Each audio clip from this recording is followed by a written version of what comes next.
শান্তির ছেলেরা বিশেষ সম্প্রদায়ের তৃণমূলের শান্তির ছেলেরা বিশেষ সম্প্রদায়ের তৃণমূলের শান্তির ছেলে। শুভেন্দু অধিকারী তো একটা গালাগালি, শুভেন্দু অধিকারী তো একটা গোবরের কীট, একটা নর্দমার কীট, গোবরের পোকা।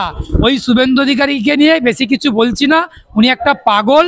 ওনার রাজনৈতিক কেরিয়ার শেষ হচ্ছে বলে বা ধ্বংস হয়ে যাচ্ছেন বলে উনি বুঝতে পেরেছেন। তার জন্য এই হিন্দু একটা কথা বলি রফিকুল, খুব পরিষ্কার করে বলি, হিন্দু মুসলমান, ভারত পাকিস্তান, নতুন করে ভারত বাংলাদেশ যুক্ত হয়েছে, আর মন্দির মসজিদ, এই চারটে টপিক ছাড়া বিজেপির কাছে, নরেন্দ্র মোদীর কাছে, অমিত শাহর কাছে, শুভেন্দু অধিকারীর কাছে আর কোনো টপিক নেই।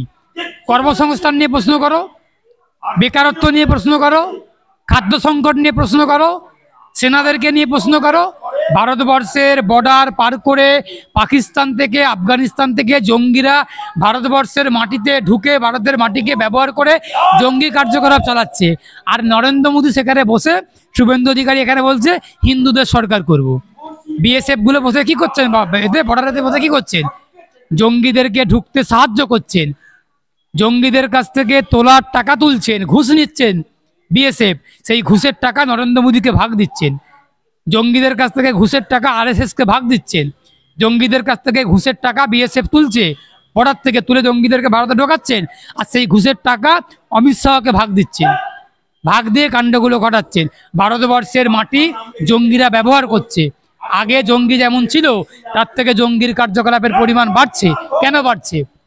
কেন বাড়ছে? সেনারা কেন এত মারা যাচ্ছে? কেন সেনাদের উপর হামলা হচ্ছে?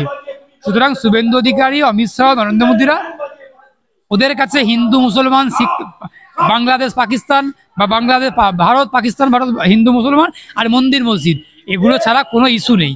ওদের ব্যর্থতাকে ঢাকতে গেলে এইগুলোকেই তুলতে হবে, তা না হলে ওদের কোনো মূল্যই থাকবে না। ওরা বুঝতে পেরেছেন মানুষ ওদেরকে জবাব দিবে। হিন্দুদের সরকার হবে না। আগামী দিনে 26-এতে বাংলাতে গণতান্ত্রিক, প্রগতিশীল, ধর্মনিরপেক্ষ সরকার হবে।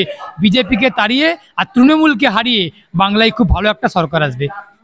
মাধ্যমে শুভেন্দু অধিকারী একটি জায়গায় মানে মন্তব্য গালাগালি পেরেছেন, কি বলবে?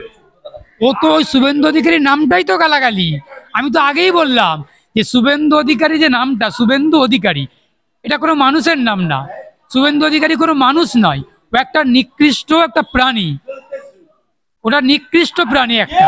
পাড়ায় দেখবেন, গ্রামের দিকে, শহরের দিকেও থাকে, একটা প্রাণী ঘেউ ঘেউ ঘেউ করে, লেজটা পেছন দিকে মনে হয় না। আমি ওটা বলছি না, আমি বলছি একটা প্রাণী এতে ঘেউ ঘেউ করে। সেটা আপনারা জানেন, সবাই জানে কি সে প্রাণী, আর লেজটা বাঁকা থাকে এমন। সেই প্রাণীর মূল্য আছে, তাও শুভেন্দু অধিকারীর মূল্য নেই। শুভেন্দু অধিকারী হচ্ছে নিজেই একটা গালাগালি, নামটাই গালাগালি। সে আবার কি গালাগালি দিবে? উনি যে নামটাই তো গালাগালি। এই যে এতবার শুভেন্দু অধিকারী বললাম, আমি নিজেও গালাগালি দিলাম। আমাকে নিজেকে অপমানিত বোধ করছি। আমাকে ঘৃণা লাগছে যে আমি একজন আইনজীবী, আমি এতবার গালাগালি দিলাম।